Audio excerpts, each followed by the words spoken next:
نوشته که چجوری مثل تو بشیم توی تئوری و عملی. چه جالب. یه سری مثلا تریکه دیگه، حالا اصلا اینا رو نمیدونم بگم اینجا. یه دفعه پست برق سهروردی رو منفجر کردیم، بعد خود مأمور اداره برق خیلی جالب بود، میگفت اون طرف زنده است. میگفتم آره خودم. چند سالشه؟ 26. بارکلا. میخوام قانونی مواد بفروشم.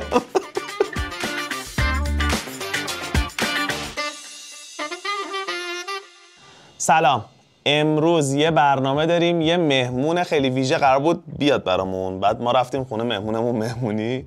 بعد اینکه امیرحسین پیشمونه، یه مقدار حالا بیشتر توضیح میدیم راجع به کارش و اینا. امیرحسین یه کسیه که حالا اصلا نه چرا اینطوری بگم. امیرحسین چطوری؟ سلام، امیدوارم حالتون خوب باشه. فکر کنم اولش باید یه سامری بدیم. آره دیگه، اولش مثلا از 93 وارد حوزه آیتی شدم کلاً به واسطه بابا کار برق قدرت و شبکه انجام میداد توی مناطق آموزش پرورش، مهرآباد، برج مخابراتشو دیدی میری و تو اینجور جاها که کار میکرد من خیلی علاقه داشتم که کلاً ببینم مثلا این کار فنی چیه و اینا. به این واسطه ما دیگه همیشه پیش بابا بودیم. هر تابستون باید میرفتیم پیشش و من خیلی علاقم زیاد شد به برق. یعنی 93 تا 95 من به شدت به برق علاقه پیدا کرده بودم و کتابای دانشگاهیش رو حالا به واسطه کاری که داشتم انجام میدادم میخوندم. حالا اون نکاتی که مثلا باید بدونیم همش هم بگیم خوندیم اشتباهه. 95 تا 96 من درگیر خود بابا شدم. 96 پدر من فوت کرد، خدا رفتگان تو بیامرزه، و من مجبور شدم هر آن چیزی که بلدم رو استارت بزنم و فقط به قول خودت فقط به بقا بمونیم، یعنی توی اون حالت باقی بمونیم. 97-8 دیگه کامل داشتم سویچ میکردم روی شبکه.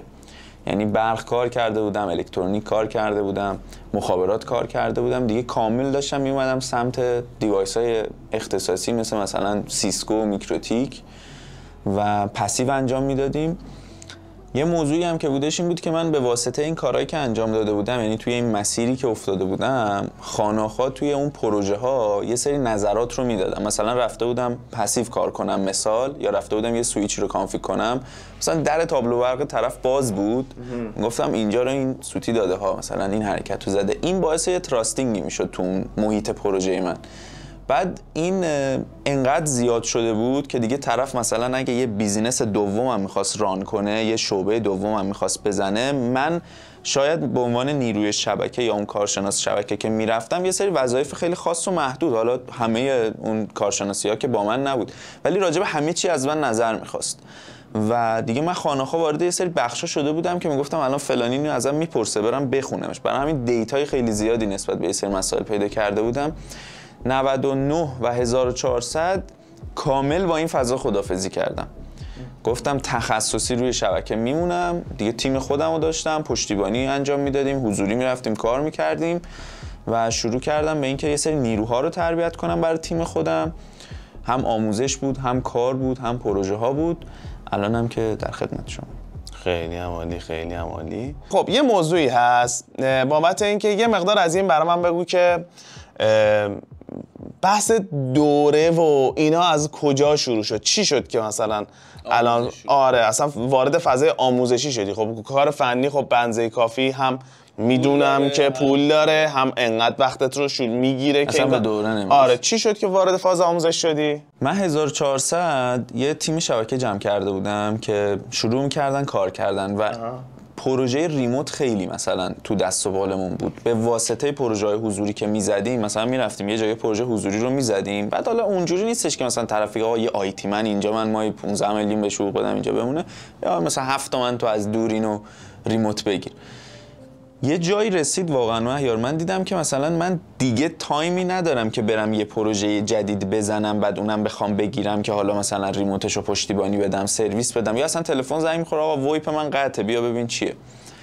من گفتم که آقا بیا استخدام کنیم، یعنی بریم در قالب یک شرکت بشیم، یه سری آدما بیان استخدامشون کنیم، ما با اینا کار کنیم. یه چالشی که من کلا تو فضای آموزشی خوردم، من به واسطه پدرم بالاجبار یه سری دوره‌ها رو باید میگذروندم. یعنی بابای من یه آدمی بود که از زمانی که مثلا از جنگ اومده بود وارد این حوزه برق و شبکه شده بود، قبلش هم بود، حالا این وسط رفته بود جنگ و برگشته بود.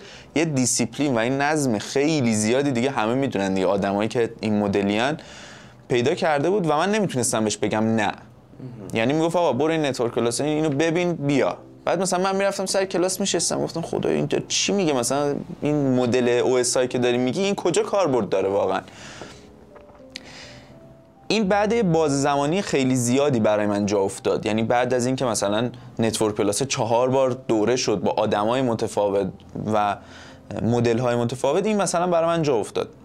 آدمایی هم که می اومدن من اینو کاملا چون خودم اونجوری بودم کاملا تو طرف میدیدم که این آدمه باید بهش یه تسک خاص بدی، بگی برو این سوئیچر رو این مدلی کانفیگ کن. هیچی تو اصلا نمیتونی به این آدم مسئله بدی، تو باید به این آدم مثلا یه بخش از راهو بدی که این خودش بره. اینم خیلی برای من سخت بود. چرا؟ چون حالا خودت هم فنی، آدمای فنی میدونی مبدا مقصد، یعنی به قول خودمون از در میرن پنجره میان بیرون، کار تموم شده، هیچ چی دیگه رو زمین نیست. و اینا برای من داشتن مسئله ایجاد میکردن. گفتم که آقا من باید آموزش بدم به یه سری از آدما، باید آموزش بدم. تو همون بازه کار فنی من به یه سری آموزش دادم. یه سری بچه‌ها اومدن پیشن، من با یه چالش مواجه شدم. فکر کنم اینو مثلا خیلی‌ها شنیدن، میگن آقا فن آخر رو یاد نده، اون قلق آخر کار رو یاد نده، همیشه بهت گیر کنن. آره من واقعا هر جا هر چیزی بلد بودم به اون آدمایی که پیشم کار کردن همه‌شو یاد دادم. یعنی اصلا هیچی رو برای خودم نگه نداشتم، چون گفتم اگه اینم بخواد با یکی دیگه این کارو کنه من 1% رو نمیگم، این 2% رو نمیگم، اون یکی دیگه اون مثلا میبینی 50% کار ناقص شده سر اینکه این قلق آخر داره اجرا میشه. شروع کردم آموزش دادن. اینا یه بازه‌ای به رشد درآمد من اینا واقعا خیلی کمک کرد. یعنی باعث این شد که مثلا ما از 10 تا پروژه تو 6 ماه دوم رسیدیم مثلا به 70 تا پروژه و یه سرخط وایپ گرفته بودیم، تون زنگ می‌خورد آقا اینجا اینجوریه و انصافا پول خیلی خوبی در میاد وقتی تیم این مدیری درست رهبری و مدیریت میشه. اما آدما وقتی که از یه بیسی، حالا چه یه چیزی بدونن چه ندونن، به یه سطحی میرسن، به نظر من، یعنی من شاید خودم هم یه سری جاهای مدلی بودم، یه سری چیزا رو فراموش میکنن. مثلا اون آدمی که میومد پیش ما میگفتش که آقا من الان دیگه گاد آف مثلا CCNP شدم دیگه. خب انصافا هم انقدر مسائل رو حل کرده بود دیگه، واقعا میتونست درست همه کارا رو انجام بده. این میرفت برای خودش یه پروژه بگیره. بعد مثلا من اینو بهش توضیح میدادم، میگفتم ببین من از اینجا به اون درجه رسیدم که قفل میشه، تو بیا یه هد مثلا CCNP باشه 4 نفر، حالا اینکه یه دوره است مثلا درستشون میگم، ولی تو یه هدی وایسا 10 نفر زیر دستت کار کنن، باز اونا میتونن یه سری افراد دیگر رو بیارن. این خیلی برام اذیت کننده شد. یعنی من روی نیرو سرمایه گذاری میکردم، کلی بهش یاد میدادم، بعد یک نفر اسمش اینه که مثلا میاد و هیچ کاری نداره، داره یاد میگیره، ولی یه سوتی بده تو کل کانفیگ تو باید مثلا بری از اول بزنی. آره. اینا که بعدش میرفتن من این چالشه برام بیشتر میشد. مثلا حساب کن رسیدی به 100 تا پشتیبانی تو ماه، یهو 2 تا از نیروات میان میگن که آقا اینجا همه چی عالیه ها، ولی ما میخوایم بر خودمون کار کنیم. چون داره اون حساب کتابه رو میکنه، 2 تا رو هی میزنه، بعد میگه مثلا من بر خودم 2 تا پروژه هم بگیرم تو سودم. ولی حالا اینم تو پرانتز بگم که ما خیلی خیلی زیاد به اون آدمایی که پیشمون کار میکردن سعی میکردیم که اون رفاه رو فراهم کنیم، مخصوصا موقعی که حضوری خیلی سنگین کار میکردم. اینجا گفتم که آقا من سرویسامو خیلی باید محدود کنم، اشلش رو ببرم بالا. من کلا باید 5 تا سرویس تو سال دستم باشه، ولی مثلا 5 سال اینا دستم باشه، 6 سال اینا دستم باشه و دیگه ردش هم یه رده درست و حسابی باشه. مثلا وایپ طرف خراب میشه، سرورش دان میشه، 2 شاخه سرور در اومده، به من نباید زنگ بزنه دیگه. 1400 1401 1402 کلا من فوکوسم رفت سمت این که کلا مثلا 1 سال 1 سال و نیم آموزش خیلی خوب دادیم، بعد دیدیم بابا اصلا اینا وقتی خیلی خوب یاد میگیرن میرن دنبال کار خودشون و این چیز بدی هم نیست. همونطور که مثلا من یه جا کار کردم بعد اومدم رفتم دنبال کار خودم. دقیقاً. اینو محدودش کردم، گفتم خب اوکی، ولی به خاطر اون استقبالی که شده بود، هم خودم این احساس رو کرده بودم که با من دارم یه چیزی یاد میدم، تو هیچ چارتی هم اینو نگنجوندم، نگفتم من دارم به نتورک پلاس یاد میدم یا CCNA یاد میدم یا CCNP یاد میدم. من اومدم بهش یاد دادم داره پروژه میزنه، داره پیش خود من داره این کار رو انجام میده. خب برای خودش جذابه، برای من مدرس هم خیلی جذابه، اصلا این حس خوب انتقاله و اون که اون طرف میفهمه. و دیگه وارد کلا این حوزه شده بودم. یکی از بخشایی که دیگه براش تایم خالی کردم این بود که آقا من یه گروهی داشته باشم، بهشون دارم آموزش میدم، لول اپ کنم، خودم هم لول اپ شم، خودم برم یاد بگیرم، هی هم آموزش بدم. این میشه اون بخشی که من کامل وارد حوزه آموزش شدم. نکته اینجاست که الان با چند نفر هم تیمی داری کارهای نتورکی؟ نه آموزشی نه، کار فنیت رو داری انجام میدی؟ کار فنی تقریبا 15 نفر. 15 نفر.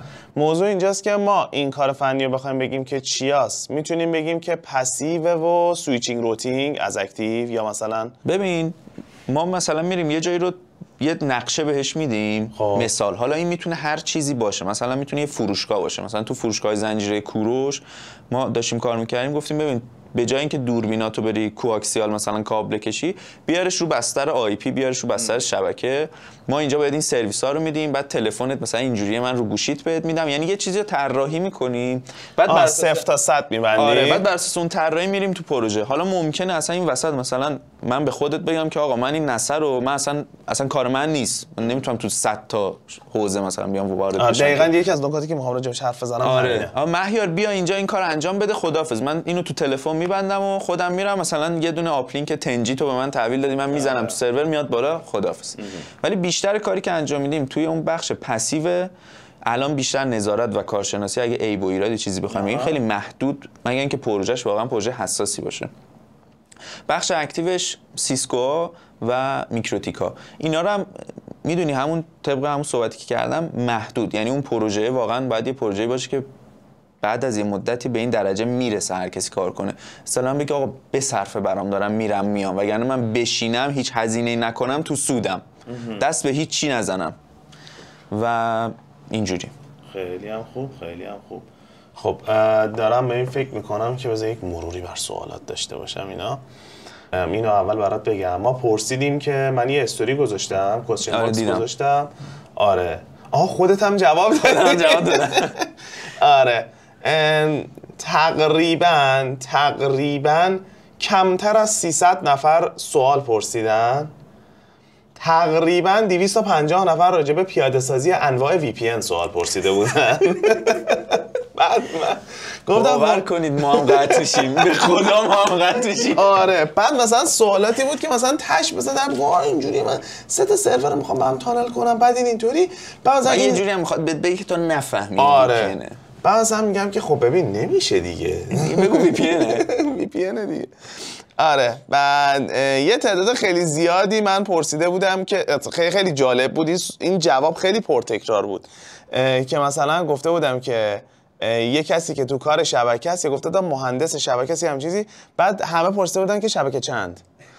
خیلی پرتکرار بودیم به جان خودم، از من خیلی جالب. مخاطب تخصصی هم داری. آره اینو پرسیدن این واقعا چی نمیدونه یا قطعا یه چیزی میدونه. آره شبکه چند. عرض شود که بیشتر سوالا یه چند تایی راجبه چیزه، یه چند تایی راجبه مثلا راهکار مثلا خواسته که مثلا طرف الان کانفیگ ازت پرسیده که حالا اونا رو میگیم، همه رو میگیم. بعد آره بعد این که ولی بیشتر تو بحث مسیر شغلیه، این از همه پرتکرارتر بود. از کجا شروع کردی؟ من اینو ادغام کردم که آقا مراحل رشدت هم بگو، یعنی مثلا اینجا چی، کجا آپدیت چی رو زدی و اینا. این از کجا شروع کردی؟ حالا تا حدودی گفتی که مثلا تو اون رزومه گفتی، ولی این سوال اینه مثلا کاره رو چطوری پیدا کردی؟ این اولین شغلی که پاشدی رفتی سر کار، این از کجا اومده؟ آره ببین من زمانی که بابام بود پیشش کار میکردم و خب مثلا اگه من میخواستم این گوشیه رو بخرم میگفتیم مثلا قیمتش 1,000,000 تومنه، تو 500,000 تومنشو جمع کن، پیش منم مثلا داری کار میکنی 500,000 تومنشو جمع کن و مثلا حالا به ازای اون کاری که میکردی بهت پول میداد، حالا مثلا من 500,000 تومن بهت میدم تو برو اینو بخر. یعنی حالا اینو توی این پرانتز بگم که همینجوری واقعا نمیذاشت اصلا، حتی اگه پولی رو جمع کردی تو بری یه چیزی بخری. بعد از اینکه بابا فوت کرد من رفتم یه دونه مغازه سیستم صوتی و کلا کارهای برق ماشین انجام میداد. رفتم اونجا، خب من یه دیتایی نسبت مثلا به برق صنعتی و برق قدرت و اینا داشتم. شما اینم لحاظ کن که من کلا 18 سالم بود. و من وقتی با اون فرد که حالا آقای محمدی بود فامیلیش صحبت می‌کردم، این براش جالب بود. میگفت تو مثلا جای کار کردی، جای چیزی خوندی، این دیتا از کجا میاد؟ چرا؟ چون یه دیتای کاربردی بود، یعنی دیتای تو کتاب نبود که تو تازه پاشی بری بالا سرش حالا مثلا یه تجربه‌ای کنی یا چیزی. و اون یه نکته خیلی باحالی، یعنی کل اون رسالت کاری من تو اون مغازه به نظر من این بود که اون آدم به من یه نکته یاد بده. میگفت هر کاری که انجام میدی اصلا مهم نیست ارزونه گرونه، تو بهترین لول کاری خودتو بذار. گفت چون تو نمیدونی ممکنه یه کسی گذرا اونو ببینه و بگه که این کار کیه و حالا هر چیزی که میخواد باشه. همینم شد دقیقاً توی اون کار. من استارت سیستم‌های امنیتی و دزدگیر و دوربین و اینجور چیزا رو زدم. دیگه مثلا به یه سری ویلا رسیده بودیم 800 متر 1500 متر و واقعا این باید یه طراحی سیستم روش اتفاق میافتاد که سوتی نده سیستمه. ما بهترین کارا رو سعی کردیم که انجام بدیم و خودش هم میگفت برای بهترین رقم معنی نمیده، تو هر رقمی که میخوای میتونی بگیری. خب موضوع اینجاست، اینه من بگو که چجوری بحث آپگرید کردن اطلاعات تو، آپدیت کردن نالج تو، اینا رو داشتی انجام میدادی، کارم میگرفتی. خب تو بالاخره باید کار خوب ارائه میدادی دیگه. چجوری این چه اتفاقی میافتاد که هم پول در بیاری هم از این ور دانش به دست بیاری؟ ببین اول از همه که اینو بدون، مثلا من مثال از 18 تا 19 سالگی هیچ لول اپ خاصی نزدم از لحاظ دانشی. یعنی فقط فوکوسم رو پول در آوردن بود. درسته.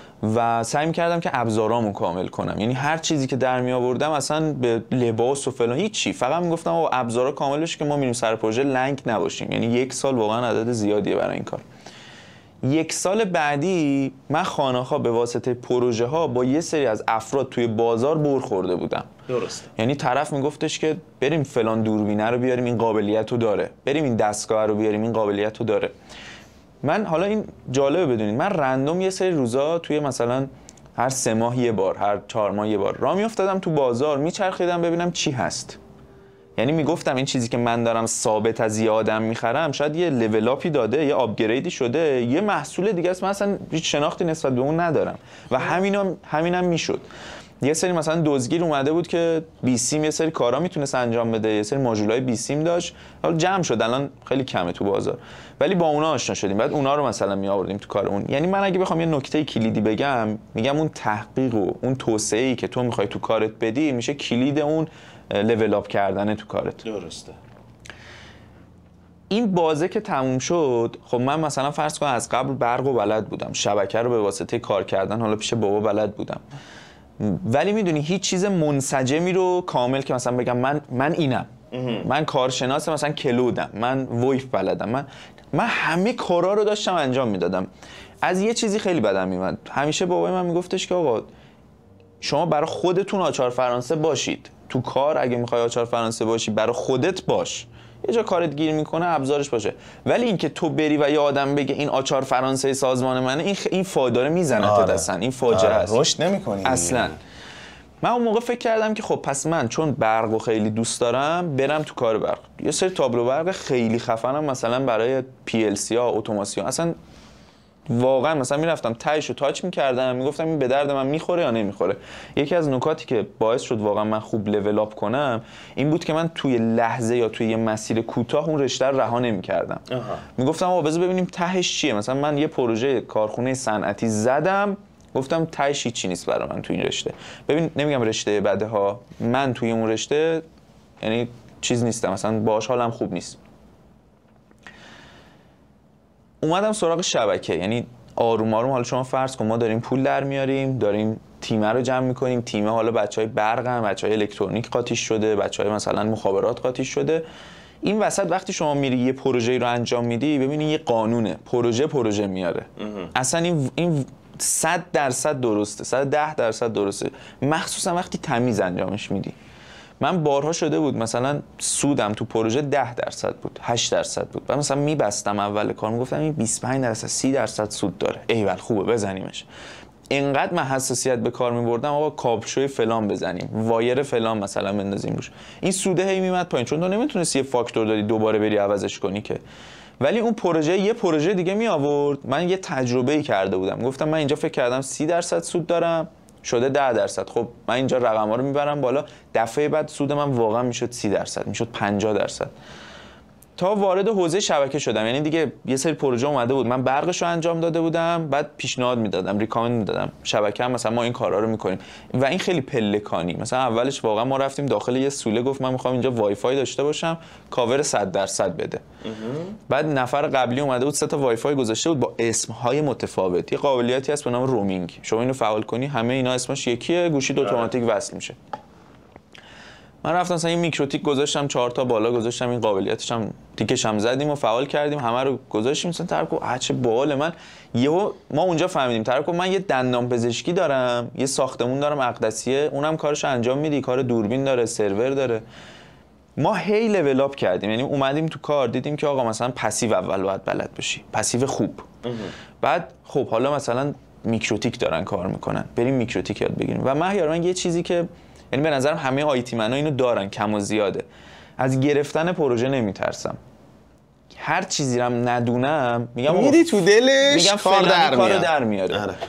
چرا؟ چون یه سری دوست متخصص دارم. الان چجوری مثلا میگم من استوریج، من واقعا استوریج در یه حد محدود بلدم، هر جا کارم گیر کنه مهیار این اینجوریه، یا بیا یا بگو من حلش کنم.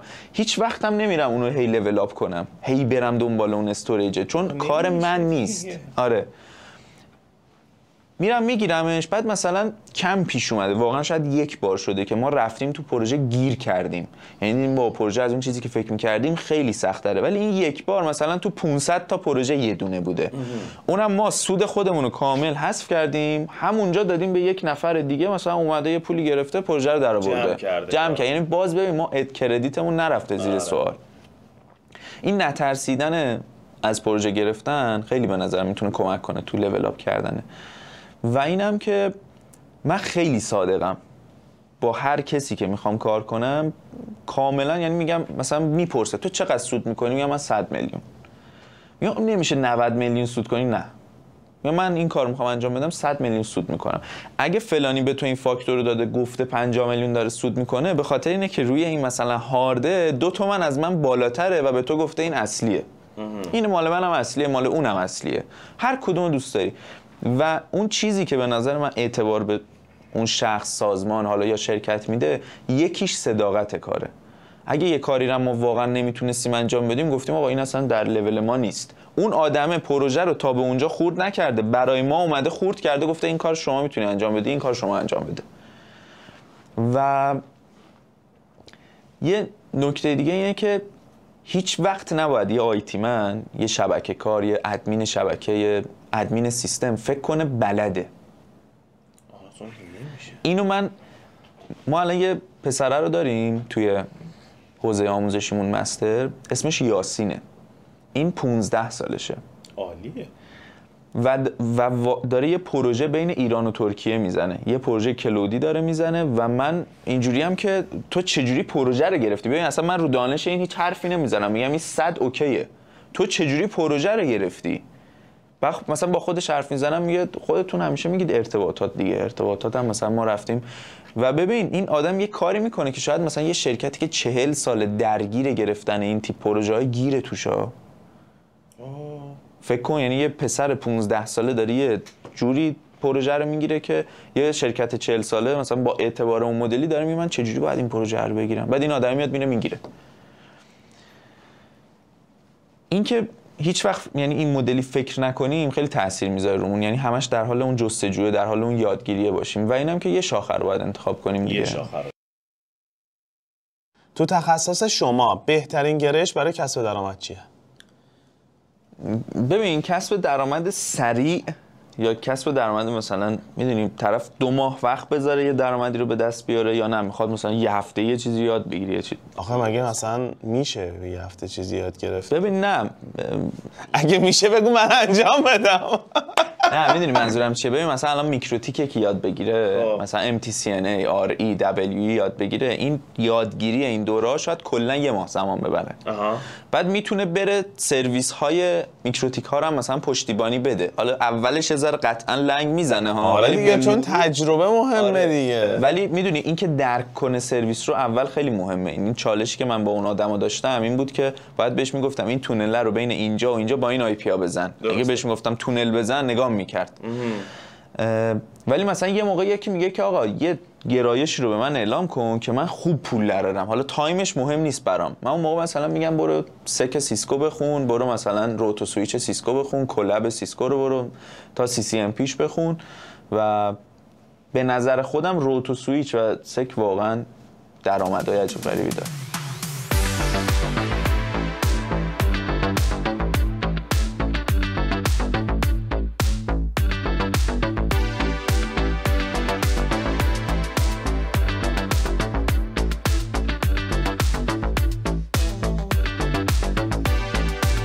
خب سوال بعدی اینه که برای موفق شدن تو بحث امنیت سایبری چه دوره‌های پیش نیازی رو بگذرونیم؟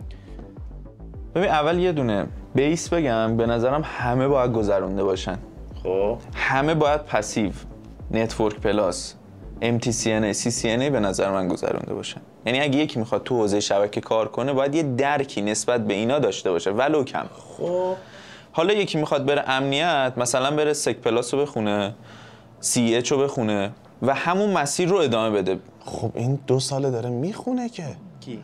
مثلا اگر طرف بخواد این کارو بکنه، من مثلا خب خودم اینجوری فهم کنم که یه خورده باید مثلا طرف اونی که میخواد مسیر انتخاب کنه، اصلا من اصلا راجع به این موضوع توی ویدیویی هم صحبت کردم، گفتم که آقا بیاین نتورک پلاس بخونین یا مثلا حالا تا CCNA اگر خواستین، بعد مثلا لینوکس یکم، آره مثلا یه پیش نیاز لینوکسی، یه پیش نیاز آره پایتونی و اینا، بعد و سکیوریتی پلاس که ببینید تو کدوم شاخه میخواید برید. آره. میدونی یعنی مثلا آخه این میگی میخواد بره امنیت. آره این که میخواد بره امنیت، ولی مثلا در کل واسه انتخاب مثلا چون گفتی به نظرم همه اینا رو باید بگذرونن، خیلی خب سخت میشه.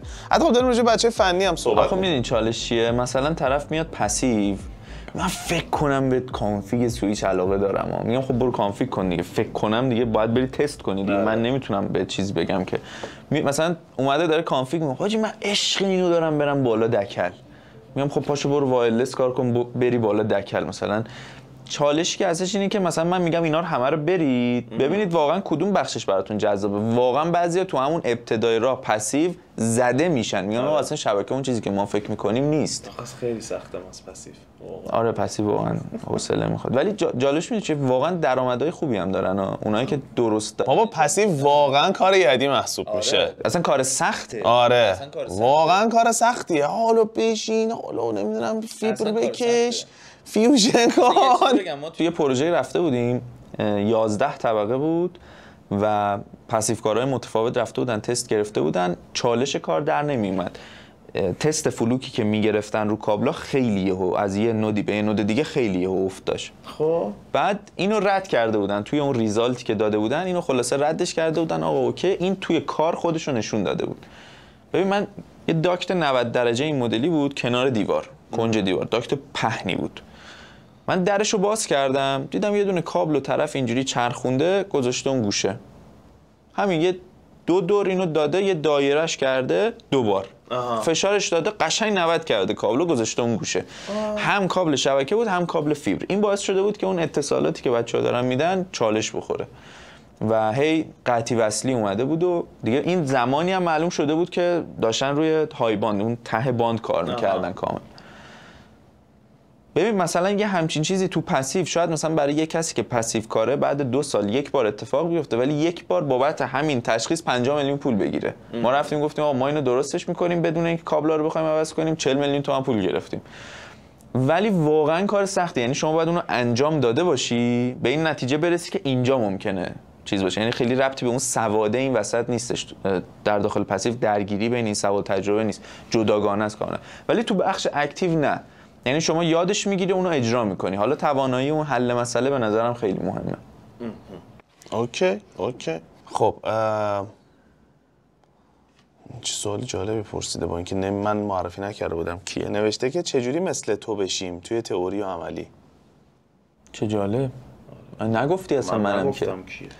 ببین من از یه جایی به بعد به این نتیجه رسیدم که کلا آموزشی که بخواد جامع باشه به درد نمیخوره. خب یعنی گفتم هر کسی اومد گفت این جامعه بدونید نیست، چون حداقل تو حوزه کاری خودم ممکنه یکی مثلا ریاضی 1 درس بده جامع باشه، واقعا کاور بده. اما چیزی که به من خیلی کمک کرد مثلا حالا یکی ممکنه بگه لول اپ، یکی ممکنه بگه جامپ، یکی ممکنه بگه پروژه، این بود که من توی هر جایی که کار کردم دیدم قدم بعدی کارم چیه. ببین بعضیا اینو میبندن میگن آقا ما ته پسیو میخوایم بشیم. به نظر من اشتباهه. مثلا من پسیو زدم دیدم آقا بعدی سویچا گزینه‌های خوبی انا، میکروتیکا گزینه‌های خوبی انا، رفتم میکروتیکا رو یاد گرفتم. بعدی مثلا کانفیگ سیسکو ها، بریم اینو یاد بگیریم. و مثلا ببین همینجا شو که تو میای تو داری پروژه میزنی، داری پول در میاری، میتونی استخدام بشی. بعدش مثلا گفتم ببین ما میریم سروره رو میذاریم، سروره رو ول میکنیم، اینو یکی دیگه داره میاد کانفیگ میکنه، بریم این کانفیگ مثلا وی ام هم یاد بگیریم، ES6 هم ببینیم چیه. این که بخوام بگم اولا که واقعا من یعنی در این علم شبکه هیچی بلد نیستم. من گاگوداری مثلا این سایت ها رو که میشینم میخونم نسبت به این آپدیتی که داره اتفاق میفته میگم ما خیلی عقبیم، علممون خیلی عقبه، ولی خب حالا داریم کار میکنیم، ولی در اون رسته 100% اصلا خیلی عقب تریم ما ازش. نکته اینه که قدم بعدیه رو فقط ببینیم، همین. یعنی تو پروژه میزنی میبینی یکی دیگه میاد این کارا رو انجام میده، این تو حوزه تو هم هست. مثلا من تو شبکه نمیرم کار برق رو انجام بدم دیگه الان، ولی اینو میبینی، اینو برو دنبال یه آموزش کاربردی براش بگرد. ببین کاربردی بودن واقعا من سر نتورک پلاس شاید خنده‌دار باشه برات بگم، من 1 سال درگیر این بودم بگم نتورک پلاس دقیقاً داره چی یاد میده. گفتم من نمیفهم آخه یعنی چی این TCP/IP مدلی که مثلا OSI مدلی که تو داری میگی یعنی چی. آخر یه استادی پیدا شد گفت ببین این اینجوری میاد صحبت میکنه تو اون یکی کامپیوتر اینجوری میره بالا. همین ببین 10 ثانیه نشد توضیحش به من. و یه استادی بود که نه پروژه عملی زده بود، نه استاد دانشگاهی خیلی معمولی بود، ولی انقدر تسلط خوبی و کاربردها رو خوب بلد بود. یعنی مثلا بهش میگفتم آقا این لایه ترانسپورت ممکنه اینجا استفاده بشه، میگه بابا اصلا اپلیکیشن و پرزنتیشن اینا رو بریزید دور، شما اینو بلد باشید این 3 تا لایه رو همینا داره کار میکنه، اصلا نمیخواد چیز دیگه یاد بگیرید. یا از کتاب نتورک کلاس که مثلا 700 صفحه بود میگفت اینا همه کانسپته، این در این پنجره است، اینا رو فقط بدونید که پرسید، اصلا نیاز نیست حفظ باشید. به نظر من کلا اون آموزش حالا هر حوزه‌ای، حتی اون ریاضیه، اگه کاربردی یاد داده میشد یا آدما برن دنبالش، هم تثبیت بهتری داشت، هم راحت‌تر ما به بازار کار میرسیدیم. این واقعا خب این بده. مثلا من برای اینکه بخوام CCNA یاد بگیرم تا الان باید 6 تا دوره رفته باشم، 3 تاش یه سری مثلا تریک دیگه، حالا اصلا اینا رو نمیدونم بگم اینجا. نه مشکل نداره، ما مثلا آزاده. مثلا استاد باید رفیق میشه، تو داری میری تو آموزشگاه درس بخونی، استاد باید رفیق میشه، تو ته آموزش فلانی هم که داداشمه بهش نمره بالا میدی، در صورتی که اون آدم اصلا از لحاظ علمی از لحاظ فنی باور کن شاید مثلا 3 بار کابل کنسولو بسته به سویچ. و اینا باگه، واقعا اینا مهیار باگه، چون من خودم اذیت شدم تو این حوزه. من اون زمانی که مثلا گفتم برق کار میکردم، کار برق واقعا یه کار سختیه، تو این کابل رو باید بندازی رو دوشت بکشی، تقریبا یه سوله 300 متری اندازه کوچه است دیگه، واقعا تو چقدر میخوای این کابل رو ببری، خسته میشی. اون پوله رو من میومدم میدادم پای یه آموزش، اون سویچر رو یاد بگیرم، اون میکروتیکر رو یاد بگیرم، استاده این مدلی بالا به قول خودمون به ما فنی میزد. این خیلی اذیت کننده است.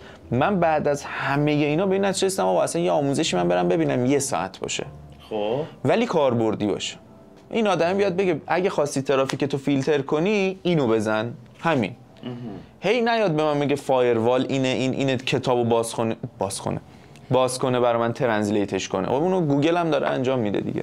این چالشیه که به نظر من همه باید به یک نقطه‌ای که میرسن اینو بفهمن. و حالا هر کی اینو دیرتر بگیره هی پول بابت آموزش بیشتر میده، ولی لحظه‌ای که اینو بفهمه پولو بهینه خرج میکنه، نتیجهش هم زود برمیگرده. به من بگو که تا جاییش که میشه گفت سوتی فاجعه‌ای که تو کارت دادی کجا بوده؟ سوتی فاجعه یه دفعه پست برق سهروردی رو منفجر کردیم. اداره اصلی برق توزیع برق داشت میداد، یه دفعه اون ترکید. چجوری ترکوندیش میتونم بدونم؟ آره داشتیم توی یه دونه پروژه داشتیم یعنی ببین 3 تا فاز داشتیم کار میکردیم. اون موقعی بود که ما به این نتیجه رسیده بودیم تمام حتی این برق هم داره میره رو بستر شبکه مانیتور بشه. خب دیگه یواش یواش داشتیم یادگیری ها رو استارت میزدیم، یا بهتره بگم میفهمیدیم چجوری باید کار کنیم، چون از قبل مثلا بلد بودیم. من داشتم اینو سفت میکردم، این 1، این 2، این 3، این 4. بعد این قانونه توی فازها نباید هیچ کدوم به هم بخورن، چون یه انفجار خیلی سنگین تری نسبت به اتصال فاز و نل میده. یعنی 2 تا فاز رو بزنی به هم دیگه انفجار خیلی سنگین تره تا اون 2 تا رو بزنی. اینو داشتم میبستم، ببین کابل برق از زمین اومده بود بالا تو پست تو تابلو برق ما، هیچی دیگه این واسطه هیچی نداشتیم. بعد برای اون جایی هم که ما داشتیم کار میکردیم یه رشته اختصاصی کشیده بودن که این مثلا کم نیاره. ببین من یه لحظه که این آچار رو برگردوندم گذاشتم روش، این 3 تا فاز یکی شد. بعد اصلا واقعا یه فاجعه ای رخ داد. آسیب نهید این ور دیوار ببین اصلا یه آتیش خیلی زیادی اومد، منتها چون من هم تلق داشتم هم دستکش دستم بود خودم خیلی چیزی نشد. حالا چون اگه مواد پس من میشد اصلا یه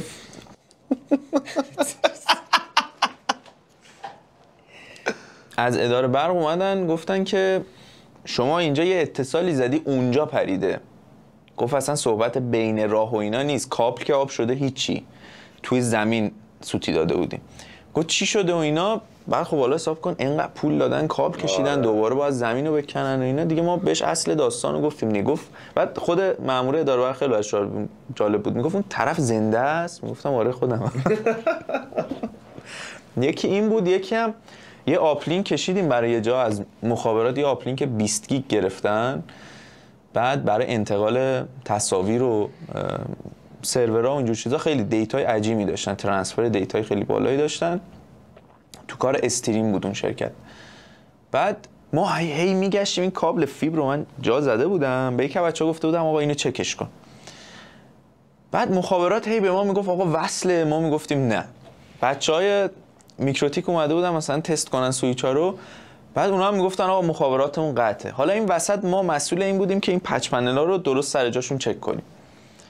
اینا میگفتن قطعه، اونم میگفت قطعه. ما میمدیم چک میکردیم میدیم آقا وصله. آخر سر ببین مثلا بعد 24 ساعت من دیدم این ماژوله رو از ته من یه جوری فشار دادم اون ماژول از ته رفته بیرون.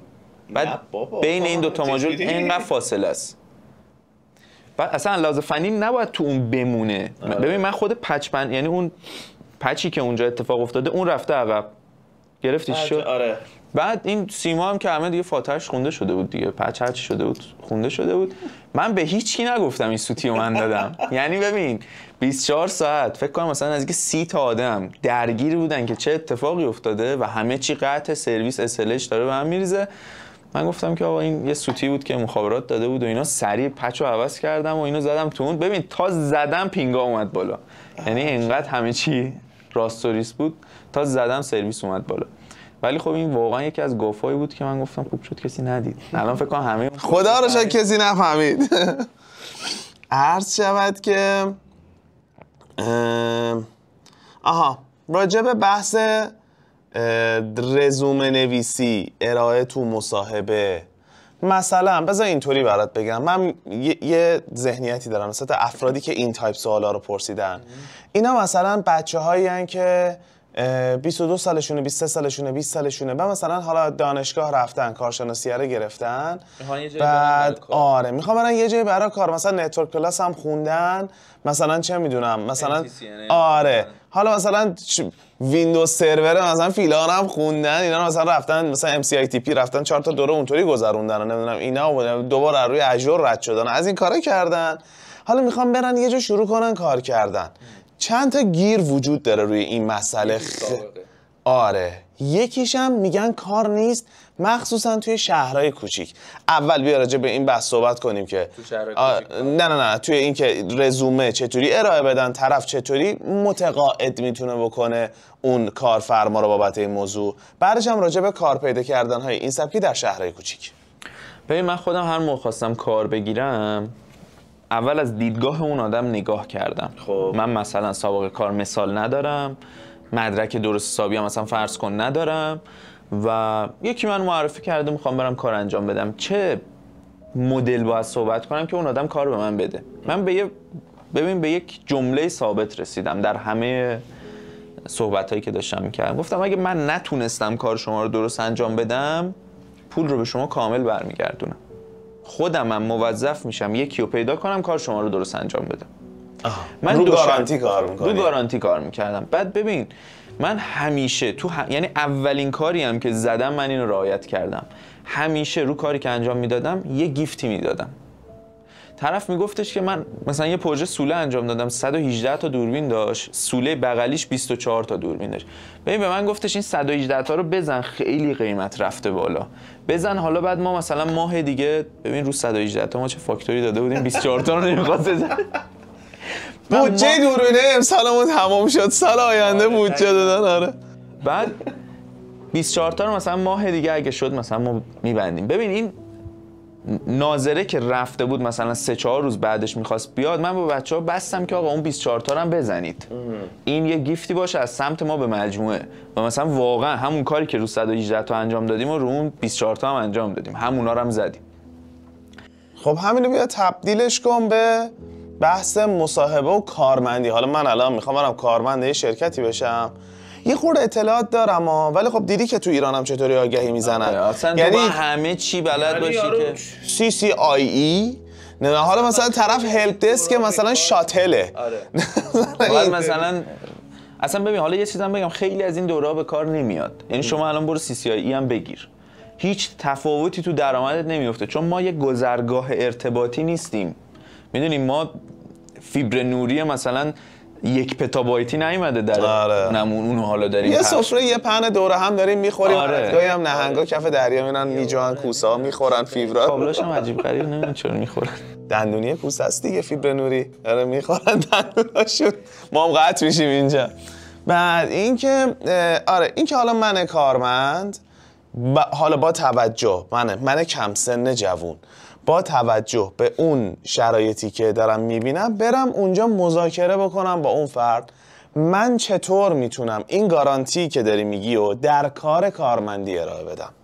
ببین اولین چیز من یه ذره با بچه‌هایی که پیشم کار میکردن یا میکنن یا حالا هستن الان پیشم یه ذره رو راست و خودمونی صحبت میکنم. خب میگم ناز نکنید. آقا تو داری کار میکنی، مثلا من بهت میگم ببین فلانجا یه سویچ میکروتیک برو اینم یه کانفیگ بزن بیا. ای بابا امیر من مثلا سیسکو خوندم برم میکروتیک کانفیگ کنم، مثلا من باید برم این کار انجام بدم. این باعث میشه که من نسبت به شما یه گارد پیدا کنم.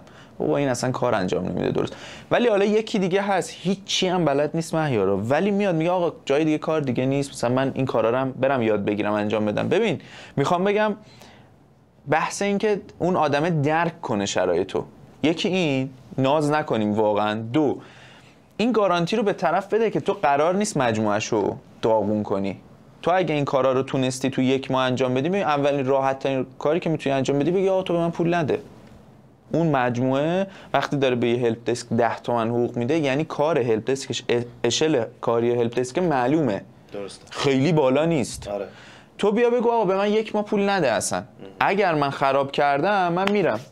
ببین این گارانتی رو به هر شرکت و سازمانی بدی قبول میکنه، چون الان همه دنبال کارآموزن و یکی از تریکا و ترفندهای شرکت‌ها اینه یه برگه میذارن میگن 3 ماه شما اینجا کارآموزی کن، تا 3 ماه میگن نه اصلا نیاز نبود. آقا تو ماه اول اینو میفهمیدی، تو 2 هفته میفهمی طرف چه خبره. قطعی. ببین آیتی مدلیه، تو اصلا نیاز به کار فیزیکی خیلی نداری، تو صحبت کنی با طرف کار تمومه. 2 تا دونه ایراد یا پرابلمی که تو کار بوده مثلا ترابل شوت زدید حل شده رو بندازی وسط ببینی میتونه حل کنه یا نه، این تموم، یعنی اون آدم سواد کارو داره. این حالا یه تریک دیگه. یکی این که اون یعنی دومیش این که اون گارانتی رو نسبت به اون چیزی که دارن میگیرن بدن. اولیش هم که اون ناز نکردنه بود.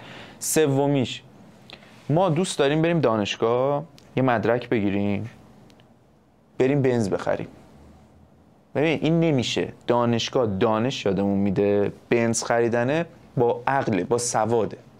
حالا این سواد واقعا میتونه دلالی باشه، میتونه نصب باشه، میتونه سرویس، هر چیزی میتونه باشه. آقا تو سواد اون کارو داری. دقیقاً. اون دانشه فقط کمک میکنه اون سواده رو یه سری جاها تو مسیرش رو بهتر ببری جلو. همین. این که بچه‌ها کلا این بنزر رو برداشتن گذاشتن بین دانش و سواد. این در صورتی که این هر چیزی که اساسا یک گوشی موبایله، این بعد اونه. اینو اگه ما بفهمیم و بدونیم که آقا من الان اینجا دارم کار میکنم، یه مشکلی میخوره، یه مسئولیتی من باید بپذیرم، خب اونو بتونم حلش کنم. ببین همه ماها یکی از سورس‌های خیلی خفنی که داشتیم یوتیوب بوده. بله. من نمیگم یوتیوب همه چی هست ولی واقعا اصلا یه دانشگاهیه برای خودش. یه سری دوره هم هست اصلا نیست اون تو، ولی تا به اونجا برسی تو میتونی اون مشکلی که تو کار ایجاد شده رو از اون حل کنی. خب اونو حلش کن، اینو دایورتش نکن. این باعث میشه که اون آدم نسبت به شما پوزیتیو بشه، مثبت بشه کلا. پس جمع ببندیم تا اینجا. من اگر که سعی کنم گارانتی بدم تو کارم، حالا با هر شیوهی که میتونم گارانتی بدم، احساس مسئولیتم رو یه جوری نشون بدم توی این داستان و اینم که دیگه چیا بود؟ ناز نکنیم. ناز نکنم. هر کاری که به هم میگن در قالب یک جونیور یه جایی دارم کار میکنم. آره اول راهی. اول راهی. ببین خیلی تفاوته بین مثلا اون هد آیتی که کلی کاربردهای سرویس ها رو بلده، تا یه پرابلم میبینه سری مثلا روی مانیتور مثلا میبینه سرویس دان شد، میدونه کجا مشکله، میره اونو انگولک میکنه میاد بالا. تا تویی که تو باید بری از اول چک کنی. خب تو بذار برسی به اونجا، بعد نازم میکنید، قطعا رو رقما ناز میکنید. خب راجب کار توی شهرهای دیگه که این که همه فکر میکنن اصلا تهران چه خبره، فکر میکنن تهران کار خیلی زیاده. خب ولی من خودم الان مثلا 4 تا سرویسی که دارم ارائه میدم روی میکروتیک پشتیبانیه که داریم میدیم 3 تا شهرستان و واقعا مثلا یکیش بندرعباسه، یکیش همدانه، یکیش شیرازه. همین الان دقیقاً من متن این رو بخونم. میگه که یکی دیگه گفته آقا مثلا تو همدانم فکر میکنم اینجا زیاد کار نیست، دانشجوام، خدمتم نرفتم، بخوام برم کارآموزی 4 سال دیگه هم 4 سال دیگه کار پیدا میکنم. مثلا بخوام برم کارآموزی حداقل 4 سال دیگه کار پیدا میکنم. واقعا نمیدونم چیکار کنم. اینو داشته باش، چون این 2 تا سوال شبیه به هم. من سوال تو که اصلا اینو که نمیدونستم. آره. یکی از پروژه ها کجا بود؟ آره دقیقاً همدان. و الان گفتی همدان، یاد این سوال این بنده خدا افتادم. و نکته بعدی اینه که نوشته تا حالا کار تجربی شبکه نکردم، شهرستان اصلا شغل نیست، هرچی هم تئوری یاد گرفتم دارم فراموش میکنم راه کار بدیم. تقریبا تو یک فضای جوابیه. ببین اول از همه شبکه مثلا مکانیکی نیست. ببینیم ما تو مکانیکی نمیتونیم بگیم این پیچه رو اول باز میکنید در کلاژ باز میشه. تو باید بری اونو باز کنی، روغنه بریزه رو، در کلاژ هم باز کنی. ولی توی شبکه ما اصلا نیازی به حضور این دیوایس پیش خودمون نداریم، چون تو چه این باشه پیشه چه نباشه تو داری ریموت میشی روی این. حالا یه چیزی مثل شبیه سازها اومدن اینو برات فراهم کردن، پس تو اگه یه مثلا طراحی قراره انجام بدی توی اون شبیه سازه هم میتونی. ببین من منکر این که کار تجربی خیلی بهت سواد اضافه میکنه، تجربه های خوبی بهت اضافه میکنه نشدم. میگم برای اون آدمه که اینو داره یه مشکل میبینه، این مشکل خیلی بزرگی نیست برای تو میتونی همون سازمان رو توی اون مثلا پکت تریسر طراحی کنی، بگی آقا این داره کاملا اوکی هم کار میکنه، سناریوش رو برای خودت آماده کنی. و نکته دوم این که ببین این دیدگاه همیشه بوده آقا پایتخت کار داره، بعد بریم مثلا هر جوری شده یه جاخواب پیدا کنیم، یه شغلی از یکی بگیریم دیگه. خب ببین صحبت اینه که توی این قرن همه شهرها دارن آپدیت میشن. قبلا شما فقط مثلا توی یه مغازه خیلی خاص طلا فروشی تو تهران دوربین میدیدی، الان سوپرمارکت سر کوچه هم دوربین داره. بله. این داره میرسه به شهرستانا، اصلا رسیده، یعنی خیلی جاها داری اینو میبینی. ببین همین خط رو بگیری شهرستان هم داره آپدیت میشه. شما میای داخل تهران باید با 1000 تا متخصص آیتی مثلا رقابت کنی برای گرفتن پروژه، تو اونجا با 2 تا یا با هیچی. میدونی تو رو نمیشناسنت. اصلا اکثر مشکلات ما واقعا تو آیتی اینه که نمیشناسی. مثلا میگم من چرخشه دنبال یه دونه چیپ بودم، یه کارتی برای سرور بودم، رفتم اینو به یکی از این فروشگاهایی که از اونور سفارش میدن میارن اینا سفارش دادم مثلا بیاره یه کارت $1000 اینور پای ما $2700 وایساد. یا خدا. بعد ببین دقیقاً لحظه‌ای که کارت رسید یکی از بچه‌ها اومد گفت امیر این شرکته داره میفروشتش. و مثلا نگاه کردیم می‌دیدیم دقیقاً 40 خورده‌ای داره کارت رو میفروشه. بعد چالشه، یعنی ببین ما هم که تو کاریم داریم کارا رو انجام میدیم میبریم جلو، بعضی وقتا به خاطر این عدم شناخته داریم سوتی میدیم. حالا دیگه یه کسب و کاری که مثلا میخواد بیاد شبکه‌شو بسپره به شما، باید دیگه این قبول کنی که ممکنه تو رو تو شهر خودش نشناسه. تو این تفکر رو داری، اون صاحب بیزینس هم میگه حاجی برم از تهران یک همه متخصصا تهرانن. همه متخصص. در صورتی که تو اگه مثلا یه تبلیغات انجام میدادی، یه رسانه‌ای داشتی، یه جوری اصلا میرفتی حضوری، باورت میشه من یه دفعه توی راسته خیابونی که بودیم اولی رو دوربین دزگیر زدیم، دومی گفت ما میخوایم، دومی رو زدیم، سومی گفت ما میخوایم. ببین ما توی فکر میکنم 2 ماه توی خیابون داشتیم کار میکردیم، از این مغازه وسایلامون رو برمی داشتیم میبردیم تو اون مغازه. تموم که شد اولیه گفت ما یه سیستم مالی میخوایم بیاریم بالا. ببین ما بلا فاصله دیگه اینجا مثلا یه تریکی هم تو باید بزنی دیگه، نمیشه بگی محض رضای خدا دارم کار میکنم که. ما رفتیم به اینا گفتیم ممکنه شما سیستم مالی بیاری بالا، ممکنه. ببین همه این پیشنهادها رو به همه دادیم، بعد به جای اینکه برام یه سرور کوچیک بگیریم یه سرور خوب تهیه کردیم به همشون ارتباط دادیم. سود اصلی رو ما داشتیم میکردیم چون یه فاکتورهای خیلی خوبی به اونا داده بودیم. پس این که بگم مثلا شهرستان کار نیست و آقا نمیشه و حتما باید بیایم تهران، این به خاطر عدم شناخته. فقط من پروژه ها گفتم 3 تاش اصلا شهرستانه و واقعا من 8 از 10 دارم درآمد میزنم از شهرستان، سختی کارم 5 از 10. تو تهران دارم 9 از 10 درآمد میزنم، سختی کارم 10 از 10. چون لحظه دان میشه تلفن‌های من شروع میکنه. ولی اصلا انقدر فشار روش نیست. بعد اونم داره پول میده اینم داره پول میده دیگه، حالا چقدر مگه تفاوته اینجا؟ ولی خب ببین کسی که بخواد اینو مشکل ببینه، هزاری هم من بگم تو بگی نفرات دیگه بگن، اینو مشکل میبینه تا زمانی که همه چیزشو بفروشه بیاد تهران و ببینه خبری نیست. این خبری نیست. دقیقاً. پس قبول نداریم که شهرهای کوچیک‌تر کار نیست. نه.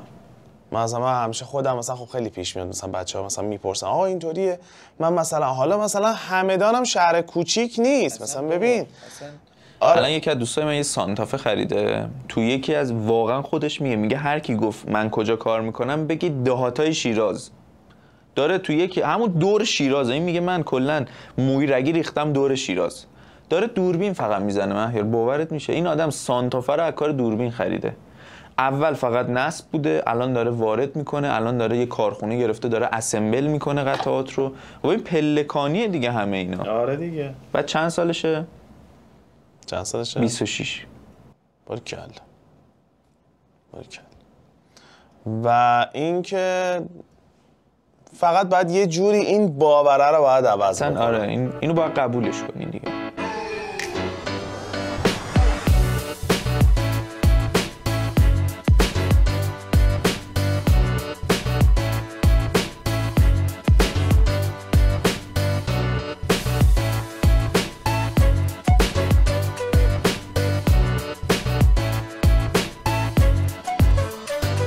ممکنه تو تهران 20,000 تا آگهی شغل باشه ها، بعد تو میخوای همه این 20,000 تا رو بری آیا تو رو قبول کنن آیا تو رو قبول نکنن، چون بالاخره تهران سختگیری‌های خاص خودش رو همون شرکت‌ها داره. تو مثلا اون روز من تو یه آگهی دیدم زده CCMP سک و CCIE فلان، زنگ زدم گفتم آقا اصلا این مدرکی که تو داری اعلام میکنی مثلا تو ایران 50 نفرن اینو دارن، اصلا به کارشون هم نمیاد.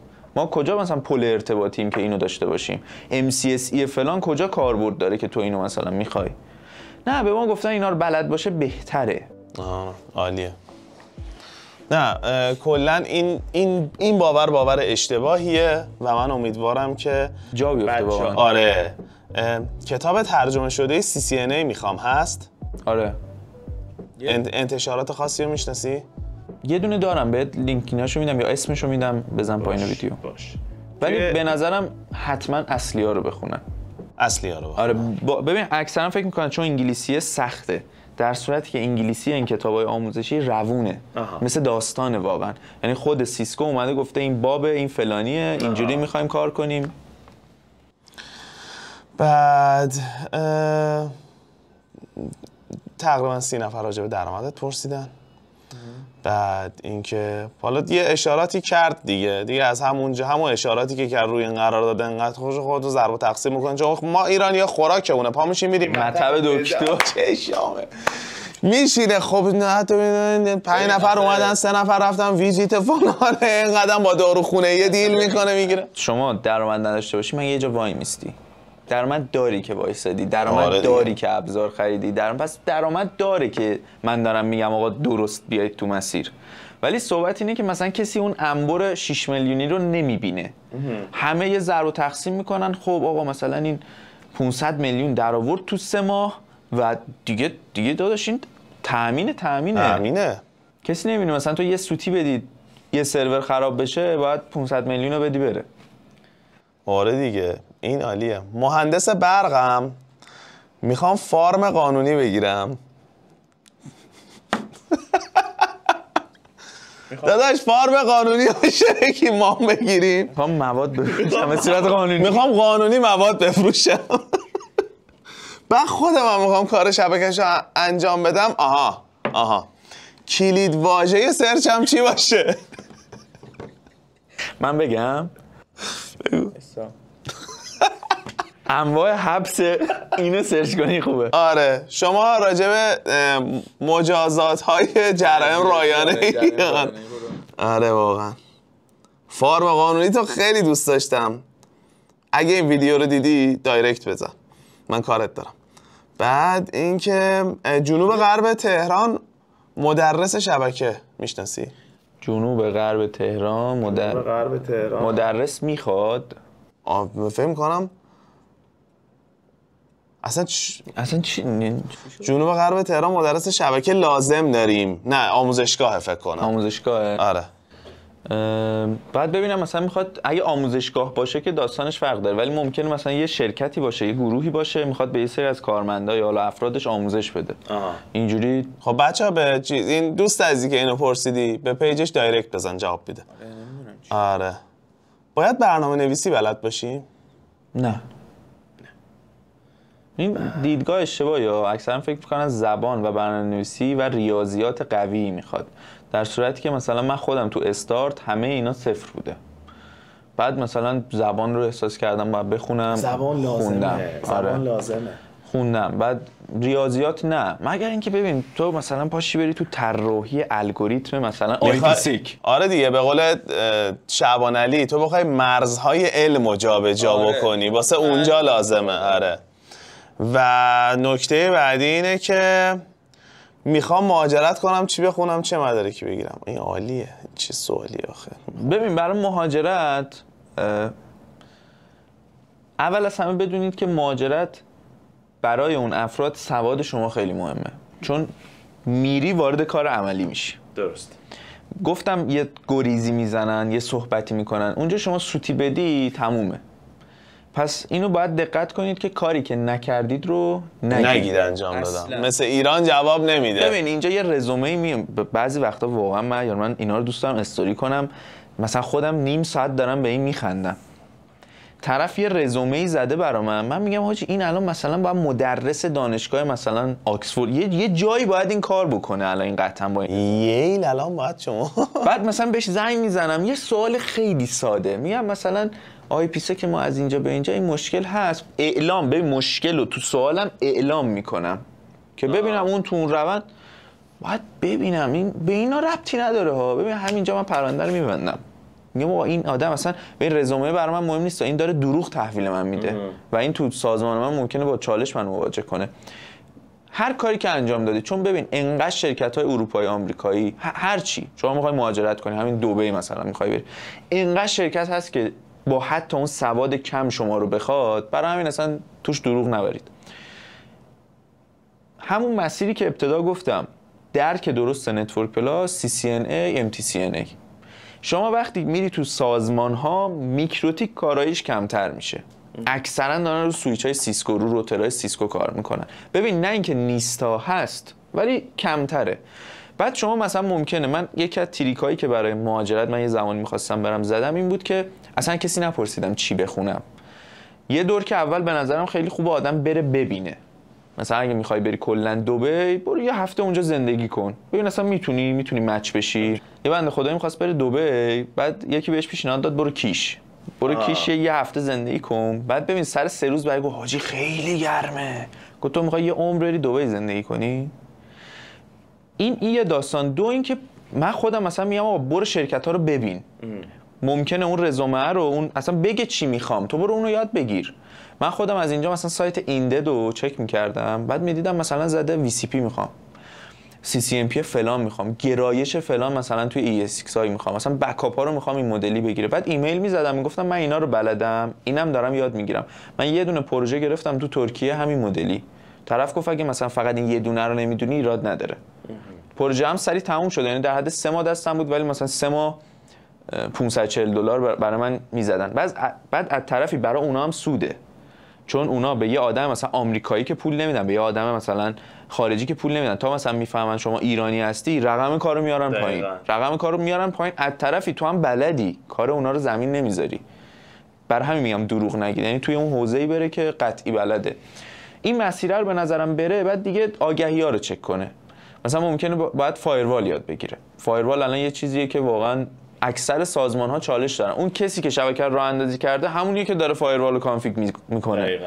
این باگه. اون آدم باید یه آدم خاصی باشه، چون ببین پالیسی کل سازمان دستشه و اینو بره جلو. مثلا ممکنه وایرلس خیلی توی یه سری آگهی‌ها زیاد باشه، وایرلس رو بره یاد بگیره.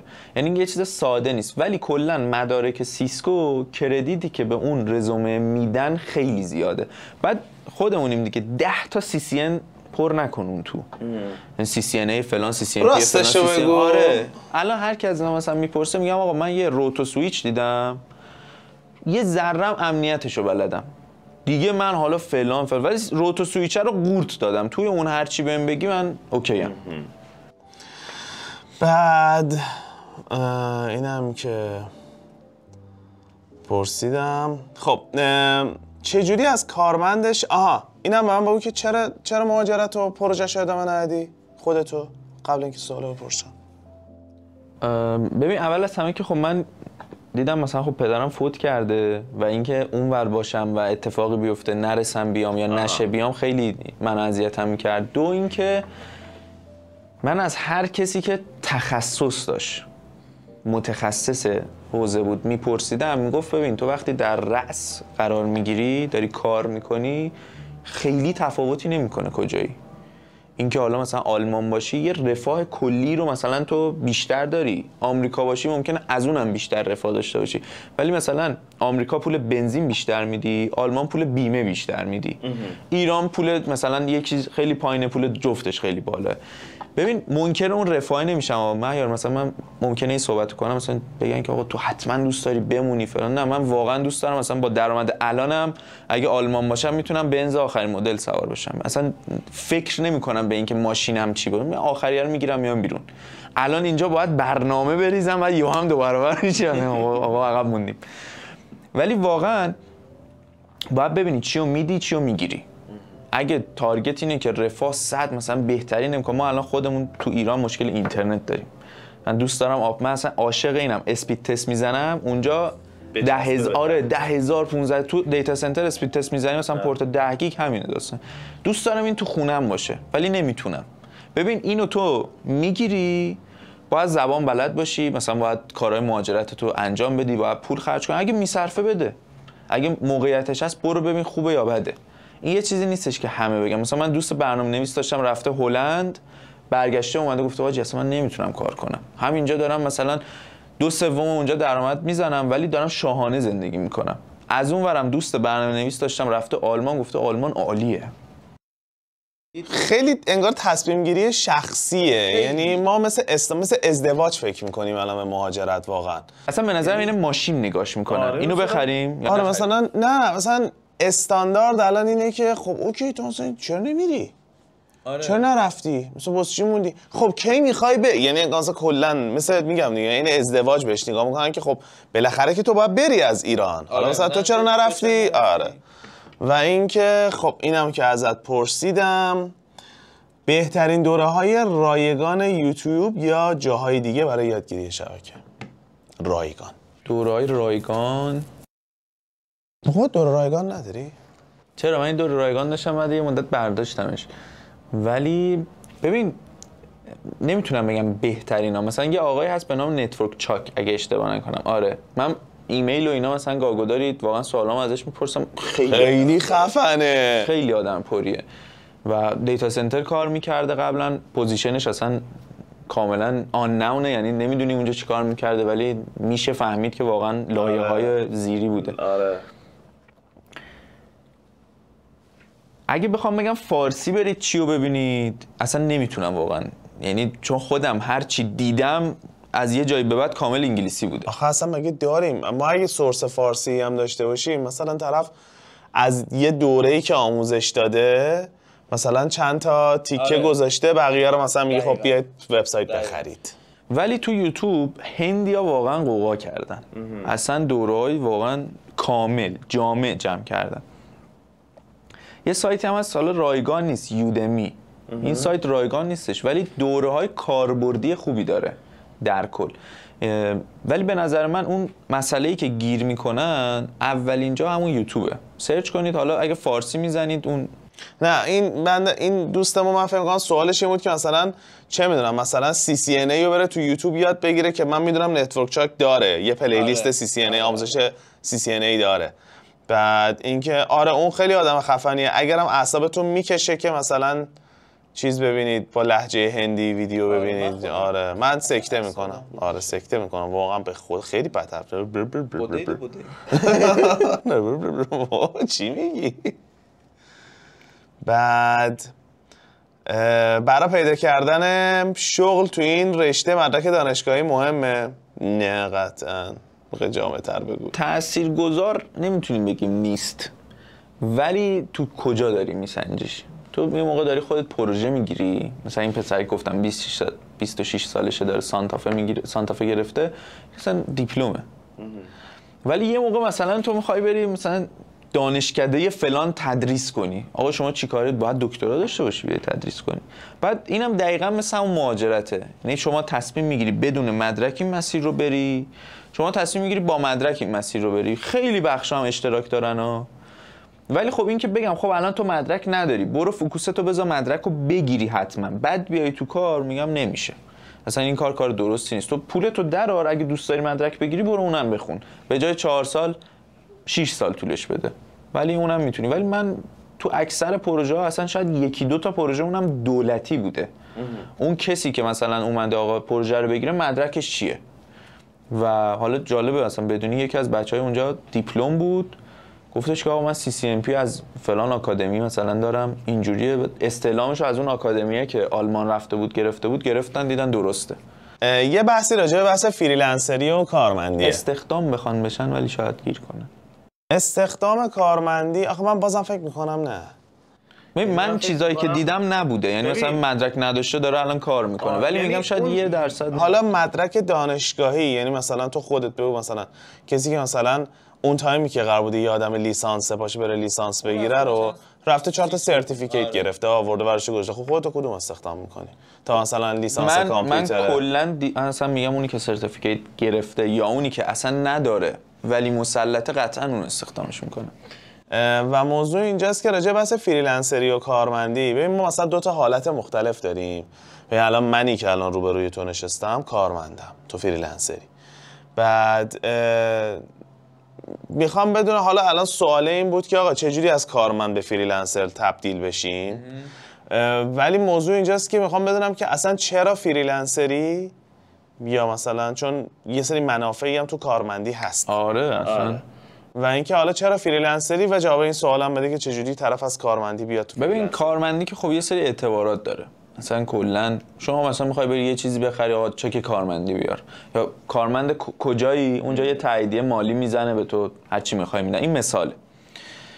ولی تبدیل شدن کارمند به اون فریلنسره یه پروسه سختیه. چرا؟ چون ما داریم شخصیت خودمون رو به صورت کامل به چالش میکشیم. ببین من روتین زندگیم این بوده که 7 صبح بلند شم، سوار تاکسی شم، برم سر کارم، قهوه‌مو بخورم، حالا ارباب رجوع باشه نباشه، مثلا حالا آیتی دیگه با اینا سرکله واقعا نمیزنه. 4 بعد از ظهر خونم، عصری به مادرم، خودم، پارتنرم، هر چیزی که هست میرسم و شب خواب فردا دوباره همین. پنجشنبه جمعه هم یک عمر خالیه. بعد این رو داری تبدیل به یک آدمی میکنی که آنکاله. بله اومدم آقا بودم، این خودش چالشه. پس اول باید اینو قبول کنی که آقا تو داری وارد یه چالش خیلی حرفه‌ای میشی. دوم، انتظار اینو نداشته باشه که الان از کارمندی داره میره به سمت فریلنسری قراره بلا فاصله اون درآمد رو بزنه.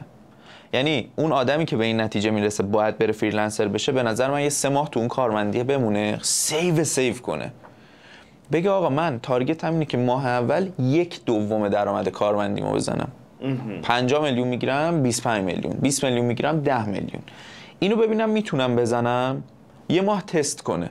اگه تونست بزنه، خب میشه یه مثلا روزنه امیدی زد که آقا این آدمه میتونه یه سری جا کار کنه. بعد به مرور اینو باید اضافهش کنه. اصلا شاید ماه دوم این بشه 0، ماه سوم بشه 40 میلیون. این داستان تو فریلنسری هست. اگه بخوام بگم که چجوری این کارو باید براش اقدام کنن، اینه که واقعا همون آگهی‌ها رو دنبالش بگردن. ببین ما میریم از یه سری آدم میپرسیم چی کار کنیم پروژه بگیریم، بعد پروژه ها تو صفن میگن ما اینا رو میخوایم. خب اونا رو ببین. من همیشه اونا رو دیدم. اصلا الان تیم خود من یه سری رکنا رو داره، من واقعا بلد نیستم. اصلا این ایرادی نداره که میدونی من متخصص یه حوزه‌ام، اون آدم متخصص یه حوزه دیگه است. من بهش گفتم آقا تو بیا مثلا وایپو یاد بگیر، توی این بخش برنامه بنویس. من اینو اصلا بلدش نیستم، ولی تو اینو یاد بگیر، اینو مثلا شرکت‌ها میخوان از ما. این از کجا اومده؟ اون فاز درآمدی که برای منم ایجاد کرده از کجا بوده؟ از اون آگهیه که من دیدم، از اون نیازی که دیدی آگهی شده، از اون نیازه بوده. آقا اصلا من یه دفعه یه برنامه‌نویس پایتون استخدام کردم، گفتم این دوتا APIه، تو برای من یه چیزی بنویس که هر 1 دقیقه اینا رو اسکیجول کنی، یه جا برای من کپی بگیره. بعد فکر کنم مثلا از همون یه دونه برنامه ما نزدیک 100 میلیون 120 میلیون رفتیم تو سود، چون همه شرکت ها میگفتن ما اینو میخوایم، ما دیفالت رد میکردیم. بعد یه سرور بذاری اینو این کارا رو کنه، بعد مثلا حالا استوریج براش بذاری، یه پایتون برام ما نوشت 80 میلیون گرفت، این اتوماتیک وار این کار انجام شد. یعنی اون اصل داستان اون آگهی است، اون چیزیه که اون شرکت ها نیاز دارن. حالا مثلا من بیام بگم آقا تو برو جاب اینجا ببین، تو برو مثلا ایندد ببین، میدونی در البته ایندد خب خیلی واقعا دیتیلز زیادی داره، برو دنبال این که اون آگهی‌ها ببین چیا زدن توش، هی آقا این پوزیشن شغلی چیا میخواد، من برم زیاد یاد بگیرم. ولی تو آگهی‌ها ممکن تو یکی رو پیدا کنی اصلا میکروتیک نخواد، فقط CCNA بخواد، میکروتیک بخواد CCNA نخواد، خب تو اونو سریع اکسپتش میکنی دیگه. اوکی. اگه بری عقب بازم میای تو کار شبکه؟ اگه برم عقب، آره تو کار شبکه میام، بهتر میام. من خیلی پول خراب کردم، خیلی پول. مثلا واقعا یه سری جا دیگه سرمایه‌گذاری نمی‌کنم. اینکه یه سری آدما رو به زور بخوام نگه دارم، اینکه تیم آقا ببریم جلو کار، نه خداحافظ. من خیلی هزینه کردم هی به بچه‌ها یاد بدم، خودم یاد بگیرم. از همون اول تخصصی واردش میشم دیگه، هی آقا اینو یاد بگیر اون اینجوری نه. یعنی الان واقعا به یه جایی رسیدم که مثلا من بگم آقا من متخصص روتو سوئیچم، ایشون متخصص مثلا زیرساختی بکاپ میزنه فقط، حالا انقدرم ریز نه ها، ولی کلا اصل منظورم اینه. می اومدم و اینم که سفر بیشتر میرفتم.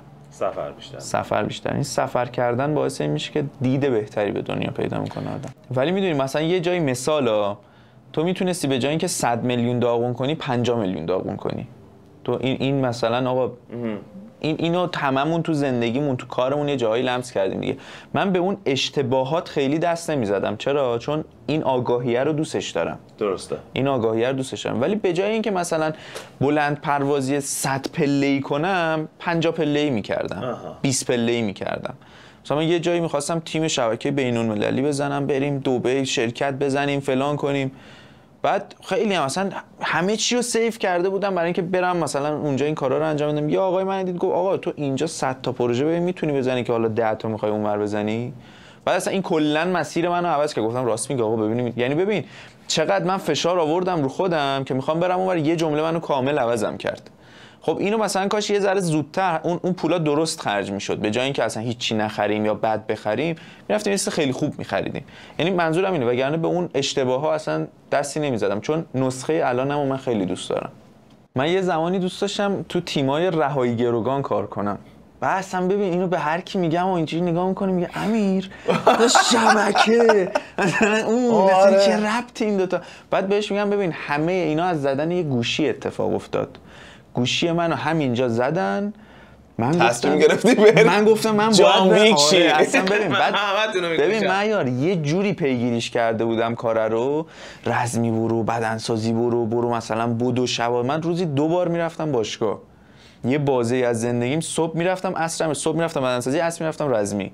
چرا؟ اصلا ببین دراک شده بود این برا من. یه بدنی ساخته بودم، طرف مثلا میگه واجی مسابقه یه چیزی در میگم نه بابا مثلا میخوام برم تو این فازا وارد شم. بعد واقعا اصلا ربطی به من نداشت، میدونی، یعنی انقدر اون تلنگر زدن گوشی شدید به من وارد شده بود که من همه چی رو فراموش کردم. من میخوام برم این کار رو انجام بدم. یا ابوالفضل چه آدم خطرناکه. آقا بریم سوال آخر. آینده بازار شبکه رو چطور میبینی؟ وحشتناک زیاد. ببین ما الان یه دونه شرکت میاد بالا، یه دفتر میگیره، بدو اولین چیزی که به فکرشه یه مثلا کارشناس شبکه است، یه مالیه، یه میدونی شبکه رفته توی اون زیرساختی که همه به بسم الله دارن بهش فکر میکنن. یه سایت طرف میخواد بزنه، زیرساختش رو شبکه است. یه تلفن دارن راه میندازن، داره رو شبکه میاد بالا. برای همین من خودم قبلا احساس میکردم که یه بازه احساس میکردم که پروژه های شبکه داره کم میشه. یعنی افرادی که کارشناس شبکه‌ان انقدر دارن زیاد میشن، این پروژه ها داره میخوابه. بعد که رفت جلوتر دیدم نه، انقدر آدم الکی شبکه یاد گرفته و درست کار انجام نداده، اون کارشناسای خفنن که کم شدن و اونا رو سازمان اصلا پوزیشناشون هم خیلی وقتا بیرون، اصلا جایی مثلا نمیاد تو جاب اینجا بزنه ما این پوزیشن رو می‌خوایم، ما این در میاد اون یکی میره جاش، همین تموم میشه. و الان من به تاها که داداش کوچیک خودمه، چند سالشه تاها؟ 13. عالیه.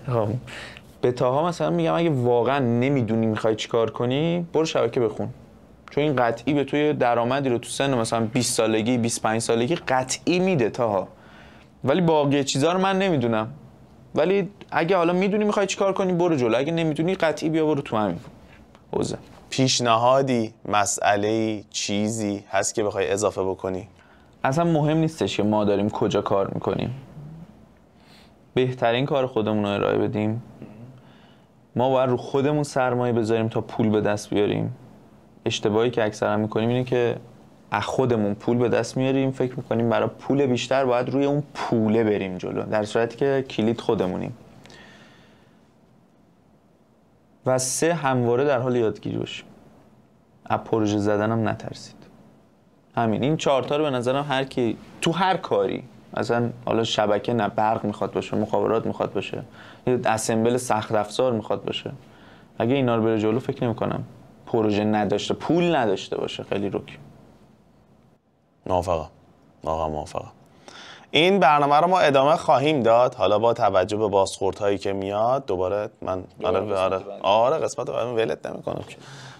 دمت گرم، مرسی که قبول کردین. دست شما در نکنه، خیلی زحمت کشیدی. اگر که راجع به این موضوعات تو بحث شبکه، تو بحث اینها سوالی چیزی بود برامون کامنت بذارین. بعد این ویدیو فکر میکنم هم تو یوتیوب تک باکس آپلود میشه، هم تو یوتیوب امیرحسین آپلود میشه. به هر حال لینک امیرحسین توی حالا اینستا و اینا پیج، آره پیجش اینا رو میذاریم. و اینکه همین دیگه، مرسی که با همون بودین فعلا. آقا دم شما گرم. سلام، امیدوارم حالتون خوب باشه. چی باید بگیم الان؟ چه تیک تیک قشنگی داره صورتت. آره این خیلی خوبه.